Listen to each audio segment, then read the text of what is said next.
Hello student, आज हम लोग अलैंगिक जनन का अध्ययन करेंगे।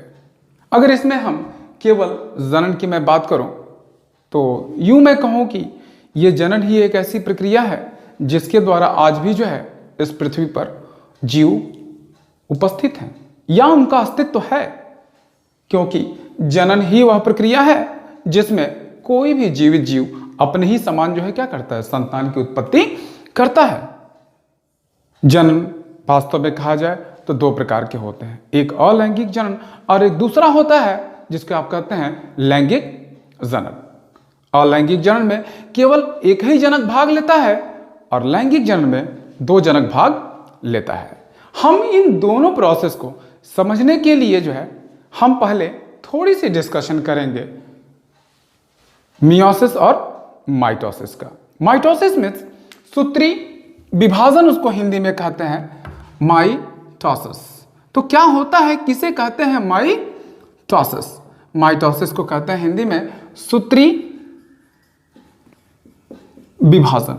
हम इसे इट मीन्स सूत्री विभाजन को और असूत्री विभाजन को यहां क्यों समझ रहे हैं, क्योंकि आवश्यकता है, क्योंकि नीड हम देखेंगे इसी के माध्यम से कि किस प्रकार जो है एक सेल्स डिवाइड होकर जो है दो सेल्स में और फिर चार सेल्स में जो है बढ़ते हैं। किसके द्वारा चार सेल्स में, किसके द्वारा जो है दो सेल्स में बढ़ते हैं।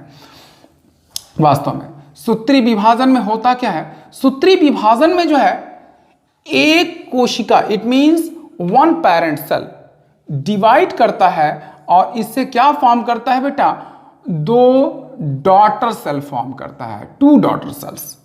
मतलब इनको हमने कहा पेरेंट सेल कहा, और इसी पेरेंट सेल से जो है कितने बने बेटा, दो डॉटर सेल बने। डॉटर सेल मतलब दो पुत्री कोशिकाएं बनी, ठीक है। तो ये जो पेरेंट सेल है यहां पर है क्या, या तो यह 2n होगा या तो यह क्या होगा, n होगा। यस, अगर ये 2n है तो किसी भी हालत में इनके जो डॉटर सेल हैं ये भी कैसे होंगे, 2n और 2n ही होंगे। और अगर यह n है तो इसका मतलब इनके जो डॉटर सेल हैं वो भी क्या होंगे, n होंगे। अगर ये n है तो इनके डॉटर सेल भी कैसे होंगे, n होंगे। Yes, it means number of chromosomes मतलब गुणसूत्रों की संख्या जो है पेरेंट सेल में और डॉटर सेल में कैसी होती है, समान रहेगी। ओके, तो ये है सूत्री विभाजन। सूत्री विभाजन में क्या हो रहा है कि एक पेरेंट सेल जो है डिवाइड करके दो डॉटर सेल्स बनाएगा और इनके पेरेंट सेल में और डॉटर सेल में किसी प्रकार के गुणसूत्रों की संख्या में कमी नहीं आती है। ओके, और ना ही जो है इनमें किसी प्रकार के गुणसूत्रों में अंतर भी होता है। ओके, तो इस प्रकार अगर देखा जाए तो यह सूत्री विभाजन है। इसके बाद जो है अगर हम बात करें अर्धसूत्री विभाजन का, तो अर्धसूत्री विभाजन किसे कहते हैं, अर्धसूत्री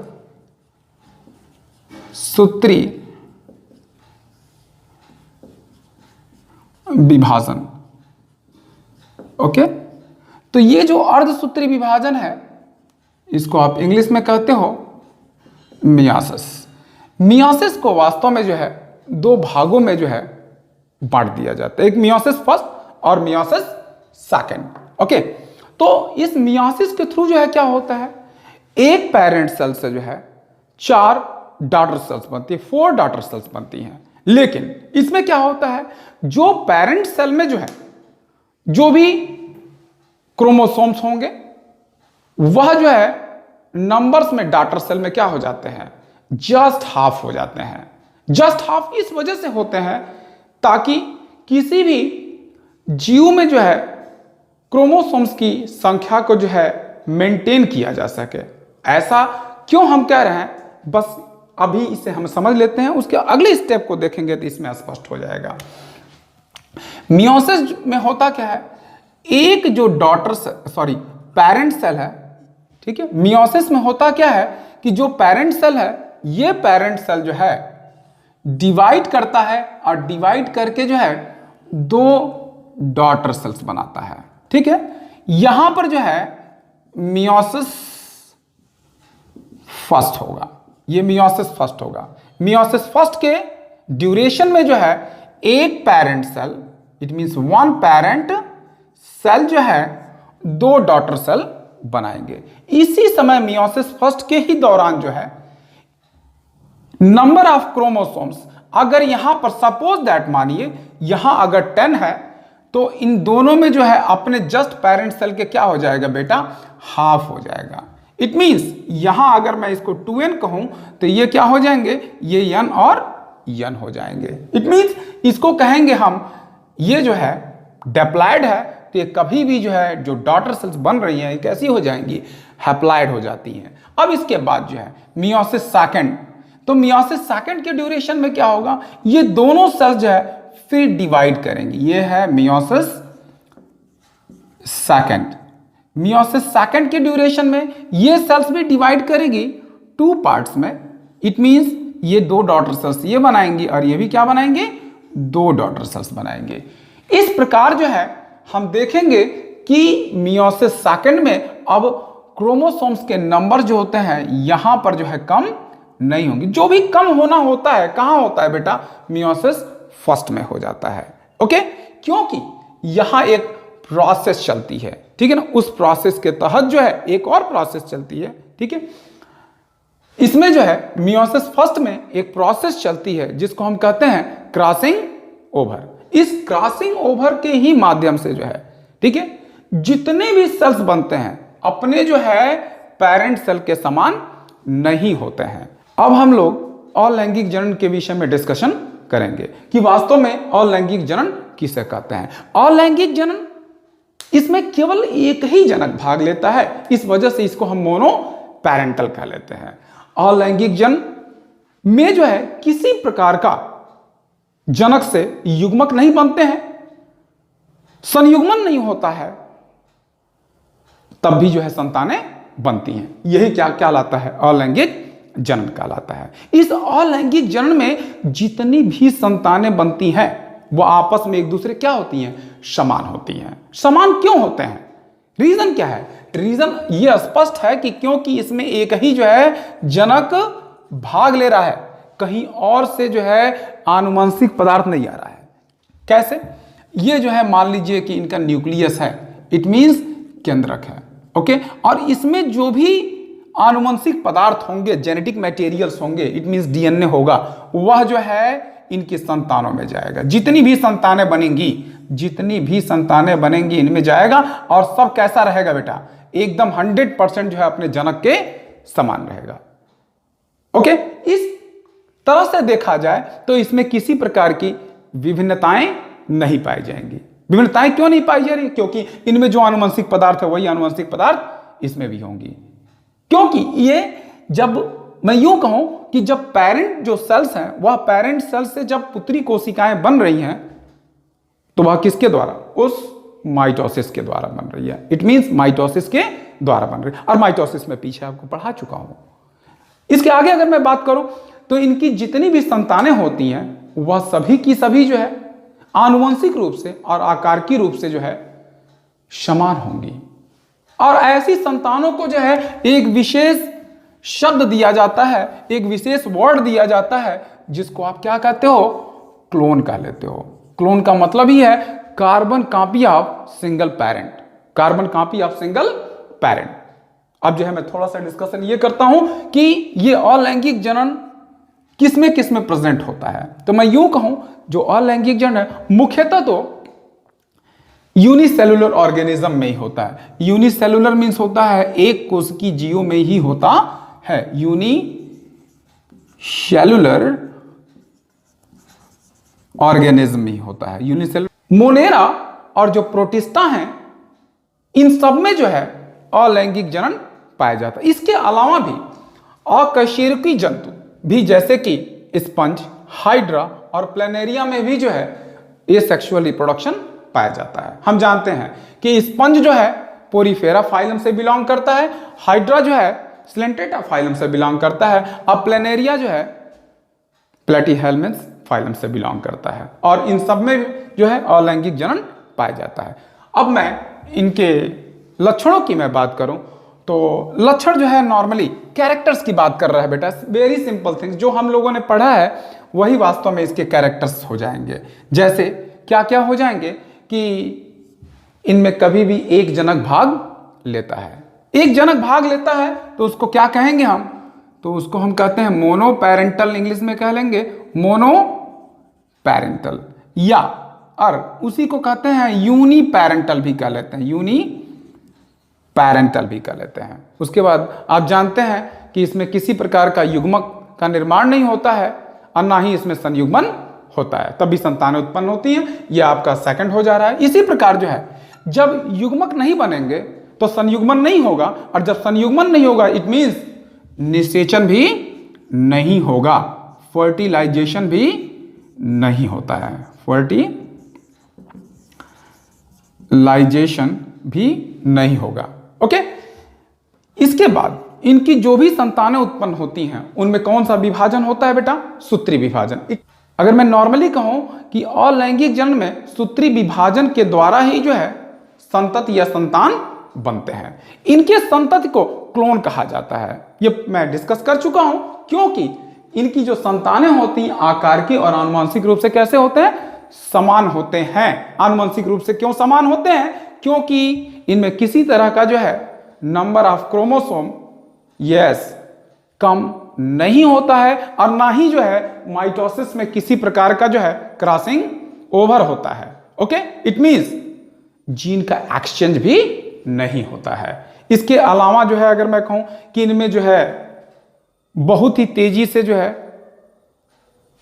संतान की उत्पत्ति होती है। ओके, और इसमें किसी प्रकार की विभिन्नताएं नहीं होती हैं, और विभिन्नताएं नहीं होंगी इट मींस जितनी भी संतानें उत्पन्न होंगी वह अपने जनक के समान होती हैं।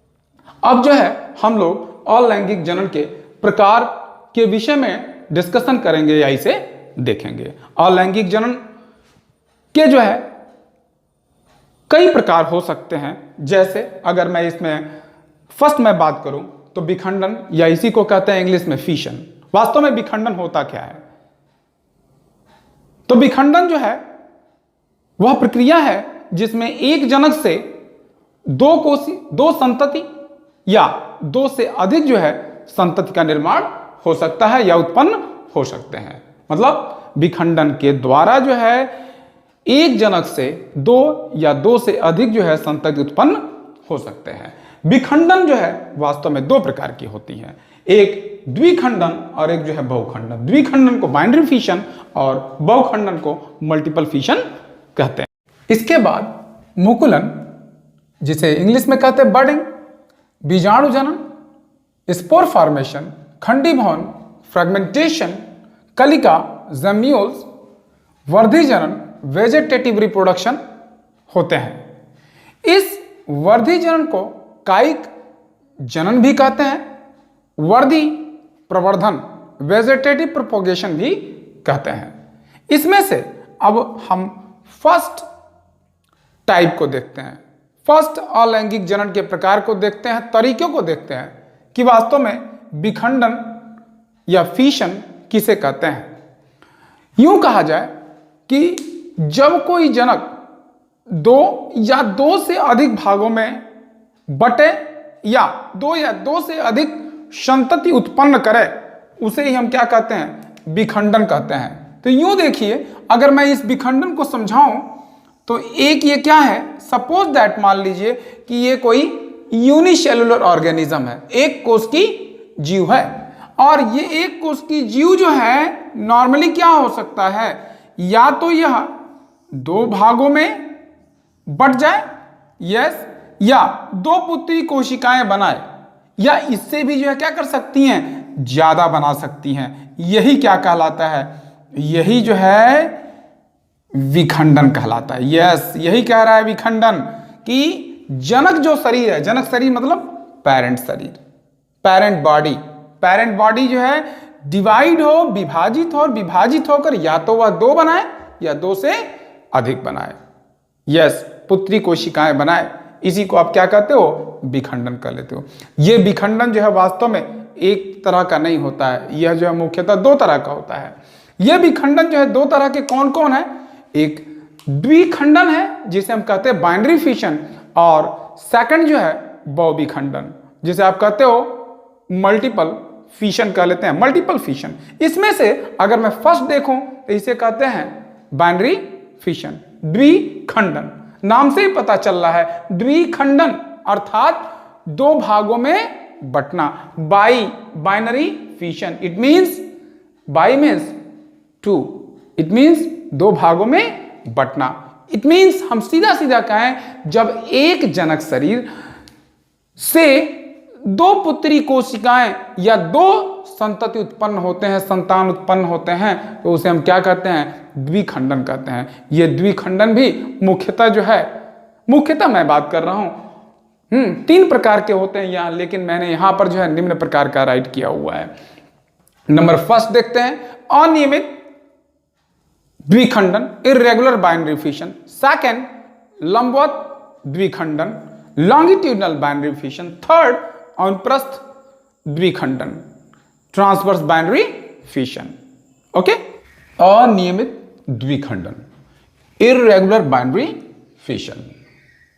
इर्रेगुलर बाइनरी फिशन किसे कहते हैं, जब जनक का शरीर किसी भी तल से विभाजित हो, अर्थात विभाजन का जो तल है वह निश्चित नहीं होता है। इसमें भी पहले केंद्रक का विभाजन होता है और उसके बाद कोशिका द्रव्य का विभाजन होता है। इस प्रकार जो है एक जनक कोशिका से दो पुत्री कोशिकाओं का निर्माण हो जाता है। अगर मैं इसका एग्जाम्पल आपसे कहूं तो अमीबा है। इस अमीबा में जो है अनियमित द्विखंडन, फिगर के थ्रू हम देखें तो इसमें जो है, ये आप देख रहे हैं अमीबा है, इसके अंदर ये पूरी साइटोप्लाज्म है और इसमें एक केंद्रक स्थित है। ये केंद्रक पहले जो है विभाजित हो जाता है दो भागों में। केंद्रक का विभाजन कैरियोकाइनेसिस कहलाता है। इसके बाद जो है इनका जो कोशिका द्रव्य है किसी भी विभाजन तल से जो है विभाजित होते हैं कॉन्स्ट्रिक्शंस, हिंदी में इसको संकीर्ण कहते हैं, संकीर्ण के द्वारा। ये संकीर्ण गहरे हो जाते हैं और इस प्रकार जो है इसका साइटोप्लाज्म विभाजित हो जाता है और प्रत्येक विभाजित हुए भाग में एक एक केंद्रक होते हैं और दो पुत्री कोशिकाएं इस प्रकार बन जाती हैं। तो हम यूं कहें कि पेरेंट बॉडी या एक पेरेंट सेल से जो है दो पुत्री कोशिकाओं का निर्माण हो जाता है। लंबवत द्विखंडन, लॉन्गिट्यूडनल बाइनरी फिशन। इसमें जब कोई जीव अपने लंबवत अक्ष से विभाजित होता है और विभाजित होकर जो है दो पुत्री कोशिकाएं बना लेता है, इसे हम कहते हैं लॉन्गिट्यूडनल बाइनरी फिशन। इसमें भी पहले केंद्रक विभाजित होता है, उसके बाद कोशिका द्रव्य विभाजित होता है। इसका एग्जाम्पल है यूग्लिना वर्टिसेला। यूग्लिना में लंबवत द्विखंडन दिखाया जाए तो ये यूग्लिना एक पेरेंट यूग्लिना है। इस पेरेंट यूग्लिना में ये न्यूक्लियस है और ये सब आपको जो दिख रहा है ये साइटोप्लाज्म और ये अपर पोर्शन पे जो है एक रिजर्वायर है जिससे फ्लैजिला निकली हुई है। अब होता क्या है कि पहले जो है केंद्रक विभाजित होता है और केंद्रक विभाजन के बाद जो है इनके कोशिका द्रव्य का विभाजन होता है। तो कोशिका द्रव्य के विभाजन से पहले इनके शरीर के जितने भी ऑर्गन्स होते हैं वह सभी मल्टीप्लाई करेंगे। जैसे यहां आप देख रहे हैं, यहां रिजर्वायर जो है एक है और यहां जो है दो हो जा रहे हैं। इसी तरीके से जो है इसके जितने भी ऑर्गन्स होते हैं सब जो है मल्टीप्लाई करते हैं। इसके बाद इस लंबवत अक्ष से जो है इनका शरीर डिवाइड होता है और इसी लंबवत अक्ष से जो है इनका शरीर दो भागों में बंट जाता है और प्रत्येक में जो है एक एक केंद्रक उपस्थित होते हैं। इस प्रकार जो है एक पेरेंट यूग्लिना से दो डॉटर यूग्लिना का फॉर्मेशन हो जाता है। इसके बाद जो है हम बात करते हैं अनुप्रस्थ द्विखंडन की बात करते हैं, ट्रांसवर्स बाइनरी फिशंस की बात करते हैं। तो ट्रांसवर्स बाइनरी फिशन क्या होता है, किसे कहते हैं ट्रांसवर्स बाइनरी फिशन? जब किसी जीव का शरीर जो है उसके अनुप्रस्थ अक्ष के साथ गुजरता है तो उसे हम अनुप्रस्थ द्विखंडन कहते हैं। इसमें भी जो है पहले केंद्रक का विभाजन होगा, उसके बाद कोशिका द्रव्य का विभाजन होता है, और इस प्रकार जो है वन पेरेंट बॉडी से जो है, वन पेरेंट सेल से जो है टू डॉटर सेल्स का फॉर्मेशन हो जाता है। इसके जो एग्जांपल्स हैं पैरामीशियम, डायटम्स, बैक्टीरिया, प्लानेरिया है।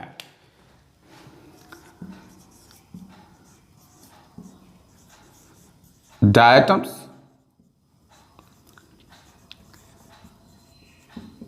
Bacteria, Planaria. इस अनुप्रस्थ द्विखंडन को जो है हम पैरामीशियम के माध्यम से जो है स्पष्ट करने का प्रयास करते हैं। ये आपको पैरामीशियम दिख रहा है जिसके चारों तरफ जो है सीलिया प्रेजेंट है, और इनमें अंदर की तरफ जो है दो न्यूक्लियस प्रेजेंट होते हैं, मैक्रो न्यूक्लियस और माइक्रो न्यूक्लियस। मैक्रो मतलब बड़े वाले केंद्रक और माइक्रो में छोटे वाले केंद्रक, और इनका पूरा शरीर जो है अंदर की तरफ से साइटोप्लाज्म से भरा होता है। अब फर्स्ट ऑफ ऑल होता क्या है, पहले जो है आप देख रहे हैं दोनों जो न्यूक्लियस हैं, दोनों जो केंद्रक हैं वह विभाजित हो रहे हैं, और विभाजित होने के बाद इनकी जो शरीर है थोड़ी सी एनलार्ज करती है, बड़ी होती है। इट मीन साइटोप्लाज्म थोड़ा सा इंक्रीज करते हैं, बढ़ते हैं। अब इसके बाद जो है इनके मध्य भाग से जो है एक संकीर्ण का फॉर्मेशन होता है, एक संकीर्ण का निर्माण होता है जो एक दूसरे से, यही है संकीर्ण जो एक दूसरे से मिल जाते हैं, और इस प्रकार जो है इस पैरामीशियम के साइटोप्लाज्म को दो भागों में बांट देते हैं और दो पुत्री कोशिकाओं का निर्माण हो जाता है। इस प्रकार जो है वन पेरेंट पैरामीशियम से जो है टू डॉटर पैरामीशियम या टू डॉटर सेल्स का निर्माण हो जाता है। अब इसके बाद जो है हम विखंडन के सेकंड टाइप को देखते हैं, फिशन के सेकंड टाइप को देखते हैं, उसे कहते हैं बहुविभाजन या बहुविखंडन, जिसे आप कहते हैं मल्टीपल फिशन कहते हैं, मल्टीपल फिशन। इसमें होता क्या है कि जनक कोशिका विभाजित होकर, जो पेरेंट बॉडी या पेरेंट सेल हैं या जनक कोशिका हैं, वह विभाजित होकर जो है अनेक संतति कोशिकाओं का निर्माण करते हैं, अर्थात संतान का निर्माण करते हैं। ये सभी संतानें जो है एक दूसरे के क्या होते हैं, यस, समान होते हैं, एक दूसरे के समान ही नहीं, अपने जनक के भी समान होते हैं। इसमें जो है एग्जाम्पल है अमीबा, पैरामीशियम। अमीबा में बहुविभाजन, अमीबा में बहुविभाजन तब होता है जब प्रतिकूल परिस्थितियां आती हैं, अनफेवरेबल कंडीशन आती है। अनफेवरेबल कंडीशन का मतलब है टेम्परेचर ज्यादा हो जाए, फूड मटेरियल्स कम मिले और ड्रॉट कंडीशन आ जाए। इन परिस्थितियों में जो है ये जो अमीबा है, पेरेंट अमीबा है, ये अपने स्यूडोपोडिया को, ये सब क्या है, ये छोटे छोटे स्यूडोपोडिया हैं, इन स्यूडोपोडिया को जो है गिरा देते हैं। गिराने के बाद जो है ये स्फेरिकल हो जाते हैं, गोलाकार हो जाते हैं, और तीन स्तरीय, it means try layered cyst wall का फॉर्मेशन कर देते हैं।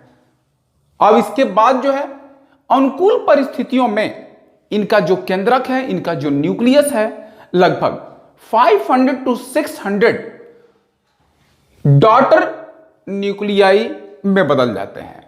अब इनकी प्रत्येक डॉटर न्यूक्लियाई जो है थोड़े थोड़े साइटोप्लाज्म के द्वारा, ये देख रहे हैं नीले रंग से, ब्लू कलर से मैंने बना है, थोड़े थोड़े साइटोप्लाज्म से जो है इसको चारों तरफ से कवर्ड कर लेते हैं।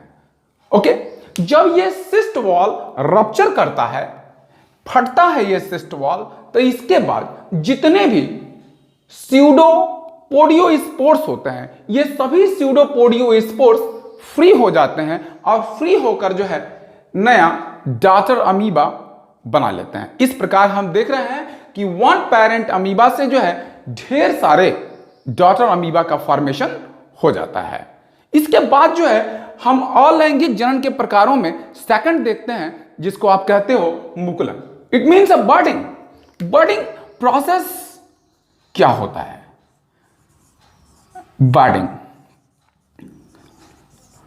बडिंग एक ऐसी प्रोसेस होती है जिसमें एक जनक से जो है दो असमान पुत्री कोशिकाओं का निर्माण होता है। दो असमान पुत्री कोशिकाएं कैसे बनती हैं इसको हम देखेंगे। यहां देख रहे हैं कि एक पेरेंट सेल है, नॉर्मली ये ईस्ट है। इस पेरेंट सेल से जो है छोटी सी आउटग्रोथ ऊपर की तरफ बन जाती है और ये आउटग्रोथ जो है बड कहलाता है।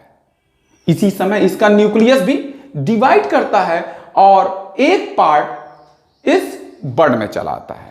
इसके बाद ये बड अलग हो जाते हैं और इस प्रकार जो है दो डॉटर सेल का निर्माण हो जाता है।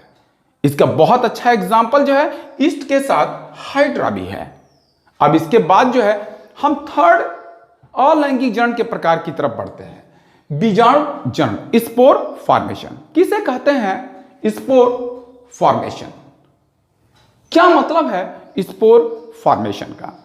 वास्तव में कहा जाए, जब बीजाणु के द्वारा जनन की प्रक्रिया होती है जिन जीवों में, उसे ही हम क्या कहते हैं? बीजाणु जनन कहते हैं। बीजाणुओं का निर्माण जो है प्रतिकूल परिस्थितियों में होता है, अनफेवरेबल कंडीशन में होता है। सामान्यतः ये जो बीजाणु है जब अनुकूल परिस्थिति आती है तो उन अनुकूल परिस्थितियों में अंकुरित होकर जर्मिनेट करके नए जीव को बना लेते हैं। वास्तव में अगर कहा जाए, इस तरह के बीजाणु जनन की जो प्रोसेस होती है वह सामान्यतः जो है फंजाई, इट मींस कवक व शैवालों में देखने को मिलती है। इन्हीं में जो है प्रतिकूल परिस्थितियों में बीजाणु का निर्माण होता है और ये अनुकूल परिस्थितियों में अंकुरित होकर नए शैवालों और कवकों को जन्म देते हैं। इसी प्रकार जो है मैं बताऊं आपको कि ये बीजाणु कौन कौन से हैं। ये बीजाणु जो है चल बीजाणु, अचल बीजाणु, हिप्नोस्पोर्स हैं। ये जितने भी बीजाणु होते हैं माइक्रोस्कोपिक होते हैं, अर्थात सूक्ष्मदर्शी के द्वारा ही हम इनको देख सकते हैं। एक कोश की यूनिसेलुलर होते हैं, साथ ही साथ मुख्यतः जो है मोटाइल होते हैं, लेकिन कुछ नॉन मोटाइल भी होते हैं। आप यहां देखेंगे चल बीजाणु जूस्पोर्स ये मुख्यतः जो है मोटाइल होते हैं। अचल बीजाणु एप्लाइनोस्पोर्स ये जो है नॉन मोटाइल होते हैं। हिप्नोस्पोर्स एंड कॉनिडिया आल्सो जो है नॉन मोटाइल होते हैं। ओके, यहां देखें आप क्लेमाइडियोमोनास एक तरह का एल्गी है। इसके शरीर के अंदर जो है ढेर सारे जो है जूस्पोर्स बने हुए हैं। आप देख रहे हैं जूस्पोर्स कैसे हैं? बाइफ्लैजिलेटेड हैं, दो फ्लैजिला रखे हुए हैं। इसी तरीके से जो है आप कवक में देखेंगे, इट मींस फंजाई में देखेंगे, वह फंजाई है पेनिसिलियम। इस पेनिसिलियम में कोनिडियोफोर के ऊपर विशेष तरह की संरचनाएं जो है एक चैन के रूप में बनी होती हैं जो कि कॉनिडिया कहलाती हैं। ये कॉनिडिया जो है एक एक करके अलग होती हैं और बाद के समय में अंकुरित होकर नए कोकों अर्थात नए पेनिसिलियम को जन्म देती हैं। इसके बाद जो है हम खंडी भवन देखते हैं, फ्रेगमेंटेशन देखते हैं। फ्रेगमेंटेशन भी अलैंगिक जनन का एक प्रकार है। इस फ्रेगमेंटेशन में होता क्या है? जनक का शरीर जो है किन्हीं कारणों से, एक्सटर्नल फोर्सेस की वजह से, इंसेक्ट की वजह से और कुछ कारणों की वजह से जो है क्या हो जाती हैं, इनका बॉडी जो है कई पार्ट में टूट जाता है और सभी के सभी पार्ट जो है क्या करते हैं, एक नया जो है जीव बना लेते हैं। इस तरह का वेरी गुड एग्जांपल स्पाइरोगैरा नीलोथ्रिक्स and some of the other algae also. कुछ एल्गी में जो है सामान्यतः और भी देखने को मिलता है। यहां आप देख रहे हैं कि एक जो है ये एल्गी है, इनकी बॉडी जो है क्या हो गई है, यहां पीसेस के रूप में डिवाइड कर गई हैं और each piece develop new ulothrix. It means हम यहां यूलोथ्रिक्स को दिखाए हैं। जेम्यूल्स, जिसे हिंदी में कलिका कहते हैं, ये जो कलिका है कुछ निश्चित जीवों में ही बनते हैं, जैसे कि सभी स्वच्छ जलीय स्पंज व कुछ समुद्री स्पंज में ही जो है ये कलिका बनती हैं। कलिका वास्तव में जो है एक तरह का आंतरिक मुकुल, इंटरनल बड होता है। ये जो इंटरनल बड है किसी स्पंज में जो है प्रतिकूल परिस्थितियों में ही बनते हैं, अनुकूल परिस्थितियों नहीं बनते हैं। प्रतिकूल परिस्थितियों का मतलब है कि जब वातावरणीय परिस्थितियां अच्छी ना हो, टेम्परेचर ज्यादा हो, ड्रॉट कंडीशन आई हो और फूड मटेरियल जो है कम प्राप्त हो रहा हो, उस ड्यूरेशन में जो है स्पंज में जो है आंतरिक कली, इंटरनल बड जैसी संरचनाएं बनती है। पूर्ण रूप से विकसित जो इंटरनल बड होता है वो वास्तव में गोलाकार संरचना के रूप में होता है। इसके अंदर जो है ढेर सारी आर्कियोसाइट सेल्स पाई जाती हैं। ये देखेंगे, ये आर्कियोसाइट सेल्स हैं। ये जो आर्कियोसाइट सेल्स हैं ये एकत्रित होकर जो है गोलाकार संरचना बनाती है। ये जो जेम्यूल्स है, इंटरनल जो बड है, चारों तरफ से जो है कैप्सूल से घिरी होती हैं और ये जो कैप्सूल है दो आवरणों से बनी होती है। आउटर मेम्ब्रेन बाहरी झिल्ली, इनर मेम्ब्रेन आंतरिक झिल्ली। इस मेम्ब्रेन पर जो है मोनोएक्सॉन स्पाइक्यूल्स अर्थात कांटे पाए जाते हैं। इसी पर सामान्यतः एक छिद्र भी पाया जाता है जिसको हम माइक्रोपाइल कहते हैं। अब अनुकूल परिस्थिति जो ही आती है उसी समय ये जो जेम्यूल्स है कायांतरित होकर नए जीव को बना देती है या नए स्पंज को बना देती है। इसी तरीके से जो है हम आगे चल के देखते हैं कायिक जनन। कायिक जनन जिसे हम वर्धी प्रवर्धन और कायिक प्रवर्धन भी कहते हैं। कायिक जनन वेजेटेटिव रिप्रोडक्शन, वर्धी प्रवर्धन वेजेटेटिव प्रोपगेशन। वास्तव में अगर देखा जाए ये भी जो है अलैंगिक जनन का ही एक प्रकार होता है। अलैंगिक जनन में कायिक जनन को क्यों रखा गया? मेन रीजन क्या है? इसका एक ही रीजन है कि इनमें भी केवल एक ही जनक भाग लेते हैं। कायिक जनन में वर्धी इकाइयों के द्वारा जो है नई संतान बनती हैं। तो वर्धी इकाइयां हैं कौन? वर्धी इकाइयां जो है जड़ है, तना है, पत्ती है, पत्र प्रकलिकाएं हैं, यही जो है वर्धी इकाइयां हैं।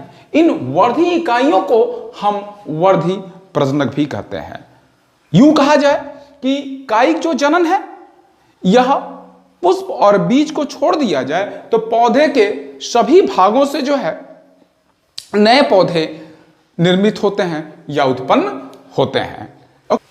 कायिक जनन दो प्रकार के होते हैं। एक होता है प्राकृतिक कायिक जनन और दूसरा होता है कृत्रिम कायिक जनन। Natural vegetative reproduction, artificial vegetative reproduction. प्राकृतिक कायिक प्रवर्धन वास्तव में वह होता है जो स्वतंत्र रूप से इस प्रकृति में अपने आप स्वतः जो है चलती रहे और ढेर सारी जो है उससे संतति बनती रहे। और इसी तरीके से अगर मैं बात करूं कृत्रिम कायिक प्रवर्धन, तो कृत्रिम कायिक प्रवर्धन में यह देखते हैं कि जहां पर मानव का हस्तक्षेप होता है।